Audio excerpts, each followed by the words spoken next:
Hello viewers, I hope आप सब ठीक होंगे। व्यूअर्स, आज का हमारा टॉपिक है सैम्पलिंग डिस्ट्रीब्यूशन।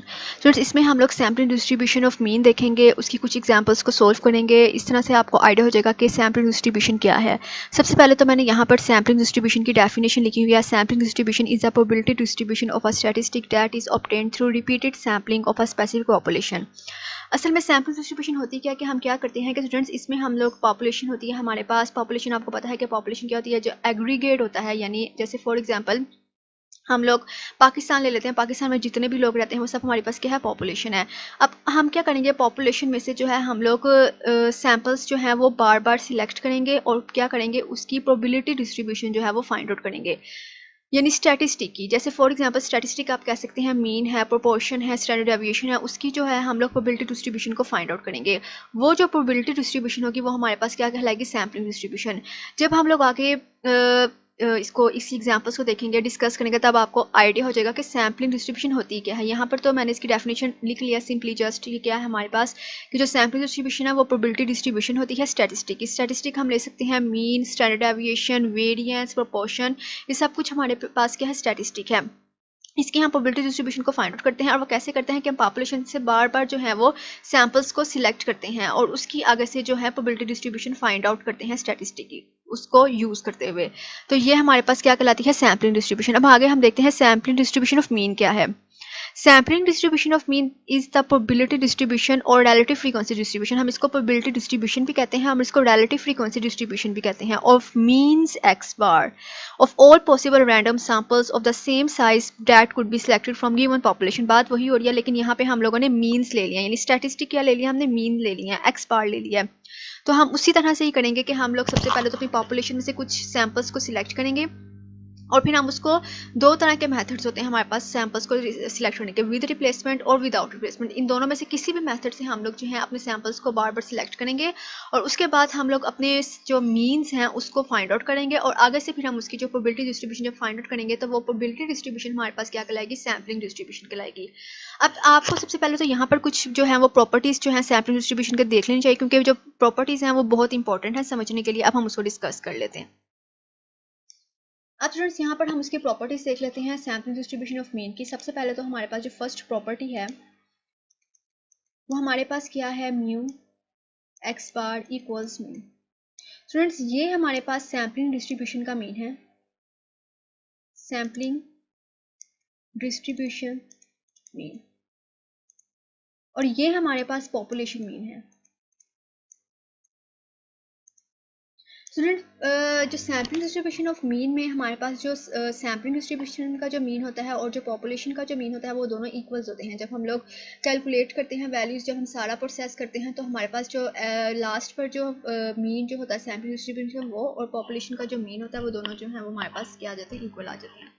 दूसरी जो प्रॉपर्टी है वो हमारे पास क्या है, दूसरी प्रॉपर्टी हमारे पास स्टैंडर्ड डेविएशन की है और उसका हम कैसे लेते हैं, sigma x bar equals sigma over under root n and then under root n minus n over -1। ये हम लोग स्टूडेंट्स फॉर्मूला यूज करते हैं सैम्पलिंग डिस्ट्रीब्यूशन ऑफ मीन में जब हम लोगों ने स्टैंडर्ड डेविएशन फाइंड आउट करना होता है, और ये हमारे पास जो एक फैक्टर होता है इसको हम तब यूज करते हैं जब हमारे पास सैम्पलिंग विदाउट रिप्लेसमेंट हो रही हो।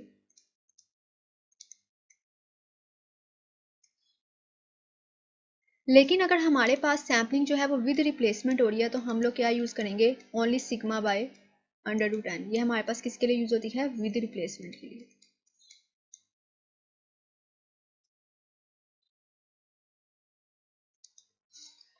और जो हमारे पास इसके अलावा अगर हम वेरिएंस ले रहे हैं तो वेरिएंस में हमारे पास यहाँ स्केयर आ जाएगा और ये क्या आ जाएगा, सिग्मा स्केयर ओवर एन।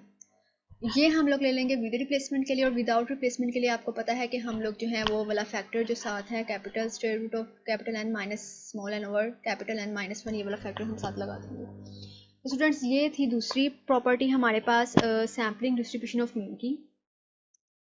और स्टूडेंट्स, हमारे पास जो तीसरी प्रॉपर्टी है वो तीसरी प्रॉपर्टी हमारे पास क्या है, वो हमारे पास है shape of the distribution.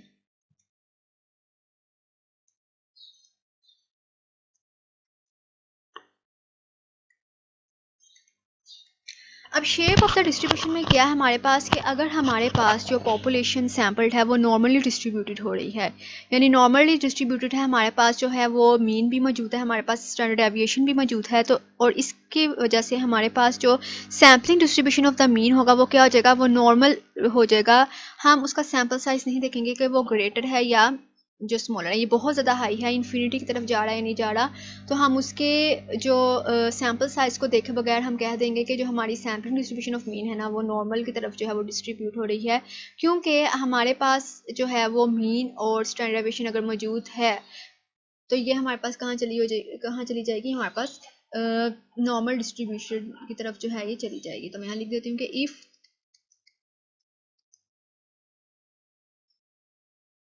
Students यहाँ पे मैंने लिख दिया कि अगर if the population sample is normal distributed then the sampling distribution of the mean will be normal regardless of sample size, यानी हम सैम्पल साइज को नहीं देखेंगे कि वो इन्फिनिटी तक जा रहा है, बहुत ज़्यादा लार्ज है नहीं है, हम लोग क्या करेंगे वो नॉर्मल डिस्ट्रीब्यूशन की तरफ जो है वो कन्वर्ट हो जाएगी। अब नेक्स्ट हमारे पास पॉसिबिलिटी क्या है, नेक्स्ट हमारे पास ये इसकी शेप पे ये होता है कि हमारे पास अगर तो पॉपुलेशन जो हमारे पास सैम्पल्ड है वो नॉर्मल डिस्ट्रीब्यूटेड नहीं है, यानी वो नॉन नॉर्मल है, और हमारे पास बहुत ज़्यादा जो सैम्पल साइज है वो बहुत ज़्यादा लार्ज है, तो इसमें भी हमारे पास क्या हो जाएगा, जो sampling distribution of the mean है वो भी हमारे पास will approximate the normal distribution, वो भी हमारे पास क्या बन जाएगी, नॉर्मल डिस्ट्रीब्यूशन बन जाएगी। जैसा कि फ्रेंड्स मैंने यहाँ पे लिख दिया कि if the population sampled is no normal then for sufficiently large sample size the sampling distribution of x bar will approximate the normal size। तो ये हमारे पास जो इसकी शेप पर जो है वो इफेक्ट होता है, अगर तो हमारे पास सैम्पल साइज बहुत लार्ज है या अगर हमारे पास पॉपुलेशन सैम्पल नॉर्मल डिस्ट्रीब्यूटेड हो रही है तो क्या होगा वो मैंने आपको बता दिया। अब नेक्स्ट हम इसकी जो है एग्जाम्पल सोल्व करते हैं, तब आपको ज़्यादा अच्छा आइडिया किस तरह से जो है आपने इसको सोल्व करना है। अब जैसे कि फॉर एग्जांपल यहाँ पर हमारे पास एग्जांपल लिया हम लोगों ने, a sample of size three is to be randomly selected without replacement from a population that has capital N equals 5 items whose values are 0, 3, 6, 9 and 12। Find the sampling distribution of the sample mean x bar. अब यहाँ पर मैं आपको बताऊंगी कि किस तरह से हम लोग जो है सैम्पलिंग डिस्ट्रीब्यूशन मीन का किस तरह से हम लोग निकालते हैं। तो अब सबसे पहले तो हम लोग अगर रीड करें स्टेटमेंट को, तो यहाँ पे क्या हो रहा है कि हमारे पास जो सैम्पल सिलेक्ट हो रहे हैं वो किस प्रोसेस के थ्रू रहे हैं, वो विदाउट रिप्लेसमेंट के थ्रू हो रही हैं। तो सबसे पहले तो हम लोगों को अपना गिवन लिख लेना चाहिए, क्योंकि मैं हमेशा क्वेश्चन स्टार्ट करने से पहले हमेशा जो है वो गिवन जो है वो मैं लिखती हूँ। हमारे पास गिवन क्या है, कैपिटल N दिया गया 5 एंड जो स्मॉल n है वो हमें क्या दे दिया गया है 3, और हमारे पास जो विदाउट रिप्लेसमेंट हो रही है तो पॉसिबल सैम्पल्स हम किस फॉर्मूले से निकालेंगे, पॉसिबल सैम्पल्स इक्वल्स NCN, यानी हम इस फॉर्मूले से अपने पॉसिबल सैम्पल्स निकालेंगे तो हमारे पास क्या आ जाएंगे 5C3, और इसको सॉल्व करने के बाद हमारे पास जो आंसर आएगा वो क्या आ जाएगा 10। अब स्टूडेंट्स इसके बाद हम लोगों ने क्या करना है कि इसके बाद हम लोगों ने अपने सैम्पल्स को बनाना है, ठीक है, और अपने जो मीन्स हैं सैम्पल मीन्स को फाइंड आउट करने हैं। तो इसके लिए मैं नेक्स्ट पेज लेती हूँ यहाँ पर, और हम सबसे पहले तो अपने जो है यहाँ पर सैम्पल्स नंबर लिख लेते हैं, क्योंकि मुझे कितने सैम्पल्स चाहिए 10। सो हम पहले नंबरिंग कर लेते हैं, क्योंकि वो ज़्यादा बेहतर रहेगा हमारे लिए, काउंटिंग करने में हमेशा आसानी होगी। जब आप भी सैम्पल्स में तो पहले नंबरिंग कर लें ताकि आपको भूलना चाहिए कि कौन सा मिस कर रहा है। अब इसके बाद हम लोगों ने जो है वो सैम्पल नंबर लिख लिए हैं, अब हम लोगों ने आगे सैम्पल्स बनाने हैं। ओके, अब हमारे पास सबसे पहले पॉपुलेशन क्या थी, पॉपुलेशन हमारे पास थी 0, 3, 6, 9 एंड 12। अब इसमें सबसे पहले तो मैंने हमारे पास सैम्पल साइज क्या है 3। अब मैंने आपको मेरी अगर आप वीडियोस देखें तो मैंने एक samples with replacement and without replacement से एक वीडियो बनाई है, जहाँ पे मैंने बताया कि किस तरह से विद और विदाउट रिप्लेसमेंट के साथ सैम्पल्स को सिलेक्ट करते हैं, और वो मैंने सारे प्रोसीजर्स जो हैं उस वीडियोस में देखे। अगर आप चाहें तो आप देख लीजिएगा, मैं लिंक भी डिस्क्रिप्शन बॉक्स में दे दूँगी। लेकिन हम यहाँ पे दोबारा बता रही हूँ कि किस हम जो है विदाउट रिप्लेसमेंट्स करेंगे, क्योंकि हमारे पास सैम्पल साइज क्या है 3। मैं पहले दो ये नंबर्स लूँगी यहाँ पर, और मैं बाकी सबके साथ इसके बनाऊँगी। जैसे मेरे पास है 0, 3, 6, the next one is 0, 3, 9, the next one is 0, 3 and 12। ठीक है, उसके बाद अब मैं क्या करूँगी कि मैं यहाँ पर अपना ये 3 अब काट दूँगी, और अब मैं 6 के साथ बनाऊँगी। मेरे पास अब आएगा 0, 6, 9, 0, 6, 12। अब मैं इस 6 को काट दूँगी और मैं अपना बाकी जो है वो उसके साथ बना लूँगी 0, 9, 12 और ये मेरे पास हो गया। अब मैं क्या करूँगी कि अब मेरे पास ये वाला सैंपल तो बन गया। अब मैं इस 0 को ख़त्म कर दूँगी, मैं इसको रिमूव कर देती हूँ, ठीक है। और अब मैं किसके साथ बनाऊँगी कि अब मैं 0 से स्टार्ट नहीं करूँगी, अब मैं 3 से स्टार्ट करूँगी, यानी इसको लूँगी और बाकी दोनों के साथ बनाऊँगी। मेरे पास क्या बन जाएगा 3 6 9 3 6 12 एंड फिर ये 6 काट दूँगी और एक मेरे पास बन जाएगा 3 9 एंड 12।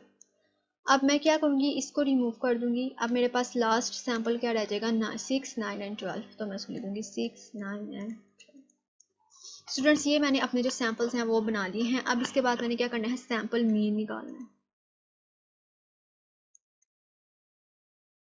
अब सैंपल मीन क्या करूँगी कि मैं इन तीनों को प्लस करूँगी और 3 पर डिवाइड कर दूँगी, तो मेरे पास सैंपल्स भी निकलेंगे। मैं इसको निकाल रही हूँ, आप भी मेरे साथ अगर काम करना चाहते हैं तो इसको साथ साथ कीजिए, ताकि आपको समझ आए कि आपने किस तरह से क्वेश्चन को सोल्व करना है और इस तरह से आप इसकी प्रैक्टिस किया करें, ताकि आपकी प्रैक्टिस हो जाए और आप पेपर में इजीली इसको सॉल्व कर जाए। क्योंकि पेपर में इतना टाइम नहीं होता कि बहुत ही आराम से जो है आप इसको निकाल रहे हो और आपके सारे क्वेश्चन सॉल्व हो जाए, ऐसा नहीं होता। तो आपको अपनी जो स्पीड है वो थोड़ी सी तेज़ करनी पड़ती है। यहाँ पे स्टूडेंट्स मैंने सैम्पल्स नंबर लिखे, वो मेरे पास 10 सैम्पल्स बन गए, फिर मैंने सैम्पल्स मीन भी उसके निकालिए। अब ये काम तो हम लोगों ने विदाउट रिप्लेसमेंट के लिए काम किया, और इसके बारे में जो वीडियो है वो मैंने डिटेल वीडियो बनाई हुई है, विदाउट रिप्लेसमेंट से कैसे सैम्पल्स बनाते हैं, अगर आप चाहें तो आप मेरी वो भी देख लें। अब तो नेक्स्ट काम है वो हमारे पास है सैम्पलिंग डिस्ट्रीब्यूशन बनाना। अब सैम्पलिंग डिस्ट्रीब्यूशन कैसे बनानी है, सबसे पहले तो हमें इसका टेबल बनाना पड़ेगा, तो मैं इसके लिए एक और पेज चाहिए मुझे। तो स्टूडेंट्स अब सबसे पहले तो अब हम लोगों ने यहाँ पे क्या बनानी है, सैम्पलिंग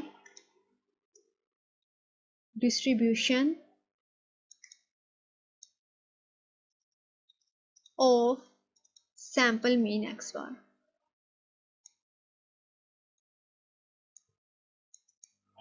अब उसके लिए सबसे पहले तो मुझे क्या चाहिए, यहाँ पर मुझे अब सैम्पल मीन्स अपने एक्स बार सारे लिखने हैं जो मैंने फाइंड आउट किए थे।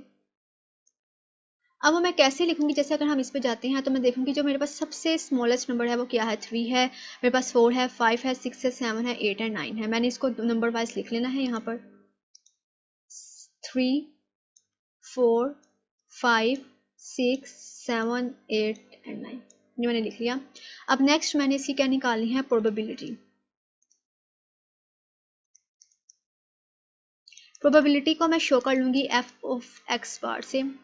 अब मैंने इसमें देखना है कि मेरे पास 3 कितनी टाइम्स जो है अकर हो रहा है, यानी मेरे पास 1 टाइम्स हैं, और टोटल नंबर्स कितने हैं 10, यानी टोटल सैंपल्स में से 3 जो है 1 टाइम्स अकर हो रहा है, तो इसकी प्रोबेबिलिटी क्या बन जाएगी, 1/10।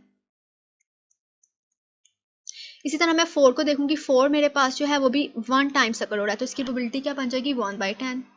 मैं इसके आगे भी लिख दूंगी 1/10।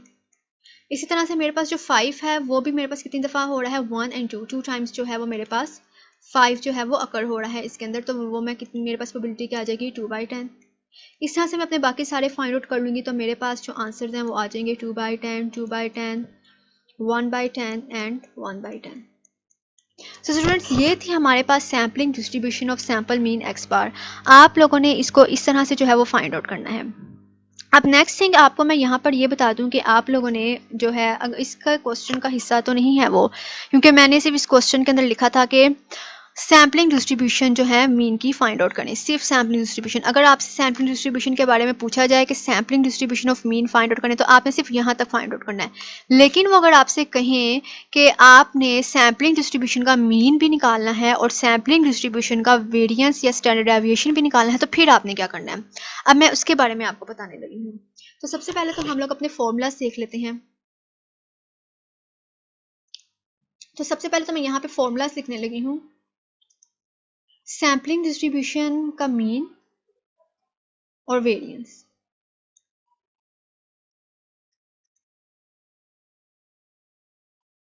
हम आप पूरा ही मैं लिख देती हूँ। इसका हमारे पास क्या होगा, mu x bar equal summation x bar f of x bar. और मेरे पास जो स्टैंडर्ड डेविएशन का फॉर्मूला होगा वो क्या होगा, क्योंकि हम विदाउट रिप्लेसमेंट ले रहे हैं, विदाउट रिप्लेसमेंट है, लेकिन हम लोग इसमें पॉपुलेशन का स्टैंडर्ड डेविएशन फाइंड आउट नहीं कर रहे। यहाँ पे हम लोग जो है वो सैम्पलिंग डिस्ट्रीब्यूशन का फाइंड आउट कर रहे हैं, तो यहाँ पे हमारे पास क्या आ जाएगा, ये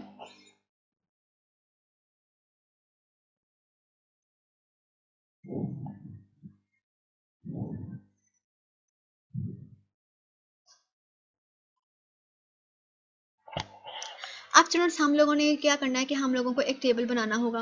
ठीक है, मैं यहाँ पे टेबल बना रही हूँ। सबसे पहले तो हम लोग यहाँ पे अपने लिख लेते हैं सैम्पल मीन्स एक्स बार। वो हमारे पास क्या आ रहे थे 3, 4, 5, 6, 7, 8 एंड 9। इसके बाद हम लोगों ने प्रोबेबिलिटी निकाली थी। वो हमारे पास क्या थी एफ ऑफ एक्स बार। वो हम लोगों ने क्या निकाली थी 1/10, 1/10, 2/10, 2/10, 2/10 एंड 1/10 एंड 1/10। इसके बाद हम लोगों के पास ये क्या है एक्स बार और ये हमारे पास क्या है एफ ऑफ एक्स बार। हम इस दोनों को क्या कर देंगे मल्टीप्लाई। एक और कॉलम बना लेंगे क्योंकि हम लोगों को मीन फाइंड आउट करना है। तो इसका जो फाइंड आउट करने के बाद मेरे पास जो फाइनली आंसर आएगा वो क्या आंसर आ जाएगा, मैं इसका जस्ट आंसर लिखी वो आप इजीली निकाल सकते हैं। इसका आंसर आ रहा है मेरे पास 6। इसके बाद मुझे एक और कॉलम चाहिए। उस कॉलम में मेरे पास क्या था x bar square F of x. इसको फाइंड आउट करूँगी, मेरे पास जो आंसर आएगा वो आएगा 39। अब मैं इसको क्या कर दूँगी अपने फॉर्मूला के अंदर जाके जस्ट पुट कर दूँगी यहाँ पर। तो यहाँ पर मेरे पास आंसर आ जाएगा 6 क्योंकि हम लोगों ने जब समेशन निकाला था इस कॉलम का तो हमारे पास आंसर आया था 6। और जब मैंने इसको निकाला तो मेरे पास आंसर क्या आ रहा है, इसको निकालने के बाद 39 माइनस 6 का स्क्वायर और ये हमारे पास क्या बन जाएगा 39 minus 36 and square root of 3 which equals to 1.73। तो ये हम लोगों ने क्या निकाल लिया सैम्पलिंग डिस्ट्रीब्यूशन का मीन निकाल लिया। और सैम्पलिंग डिस्ट्रीब्यूशन का जो है हम लोगों ने सैम्पलिंग मीन का जो है वो स्टैंडर्ड डेविएशन निकाल लिया। मीन का स्टैंडर्ड डेविएशन निकाला है मैंने। सैम्पलिंग डिस्ट्रीब्यूशन ऑफ ये sampling distribution of standard deviation नहीं है, ये सैम्पलिंग डिस्ट्रीब्यूशन ऑफ मीन का स्टैंडर्ड डेविएशन है। स्टूडेंट्स ये था क्वेश्चन। आई होप आपको समझ आ गई होगी स्टूडेंट्स। अब मैं अगली वीडियो में जो है मजीद सैम्पलिंग जो है वो सैम्पलिंग डिस्ट्रीब्यूशन की एग्जाम्पल्स लेकर आऊँगी और मैं चौधरी जो शेर मोहब्बत की जो बुक है उसमें से कुछ क्वेश्चंस को सोल्व करूँगी। मैं उस पर एक वीडियो बनाऊँगी आपके लिए। आई होप स्टूडेंट्स आपको मेरा ये लेक्चर जो है वो समझ आया होगा। अगर आपको इसमें किसी भी बात की कन्फ्यूजन है, कोई स्टेप समझ नहीं आया तो आप मुझसे कमेंट में पूछ सकते हैं। और स्टूडेंट्स प्लीज़ मेरी वीडियो को ज़रूर लाइक कीजिएगा और प्लीज़ मेरे चैनल को ज़रूर सब्सक्राइब कीजिएगा। अब हम अपनी नेक्स्ट वीडियो में मिलेंगे। बाय।